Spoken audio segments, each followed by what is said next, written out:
बिस्मिल्लाहिर्रहमानिर्रहीम। अस्सलाम वालेकुम। कैसे हैं तमाम दोस्त? उम्मीद करता हूँ बिल्कुल खैरियत से होंगे। आज की इस वीडियो में बात करेंगे कि हमने जो अंगूर का बड़ा पौधा हम लेकर आते हैं सर्दियों में, उसको हमने किस तरह ज़मीन में लगाना है। क्योंकि हमारी कोशिश होती है कि जो अंगूर का पौधा होता है पहले साल ही फ्लावरिंग ले ले, फ्रूटिंग पे आ जाए।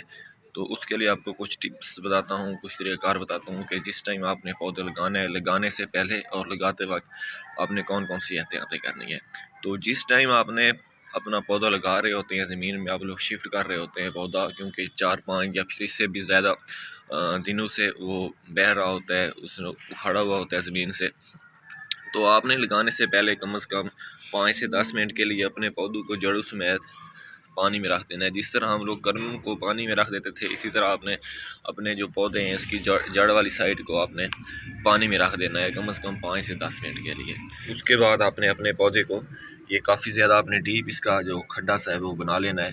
तो उसके बाद आपने अपने पौधे को जड़ को नहीं देखना कि जड़ सीधी लगी है या इसकी टेढ़ी है।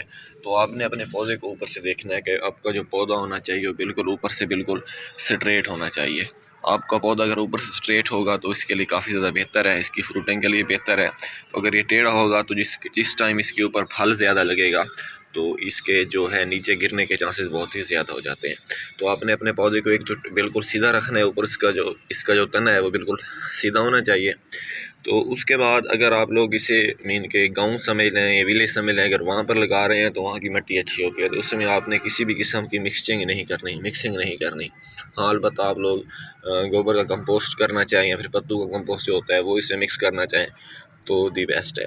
तो इसके अलावा अगर आप इसमें किसी भी किस्म की दूसरी मिट्टी का इस्तेमाल नहीं करेंगे, फिर भी ये बड़ा आसानी से ये पौधा सर्वाइव कर जाएगा, इसकी ग्रोथ शुरू हो जाएगी। अलबत्ता अगर आप लोग अपने पौधे को किसी भी ऐसी जगह पर लगा रहे हैं जहाँ पर ज़्यादा मिट्टी होती है, मीन के घर में लगा रहे हैं जहाँ पर जो मिट्टी होती है वो ज़रखेज़ नहीं होती बल्कि दूर दराज से लाई गई होती है, तो वहाँ पर आपको चाहिए कि आपने अपने पौधे के साथ इसको आप इसमें आपने कंपोस्ट भी डाल सकते हैं। इसमें आप लोग जो फल मिट्टी होती है वो बहुत ही इसको मैं रिकमेंड करूँगा कि फल मिट्टी को आपने लाजमी इसमें इस्तेमाल करना है। इससे जो आपके पौधे की ग्रोथ होगी वो बहुत ही अच्छी होगी। तो अब आप ये लोग पौधा देख सकते हैं कि मैंने इसको बिल्कुल ये स्ट्रेट रखा है, किसी भी किस्म का इसको मैंने अभी तक सहारा नहीं दिया।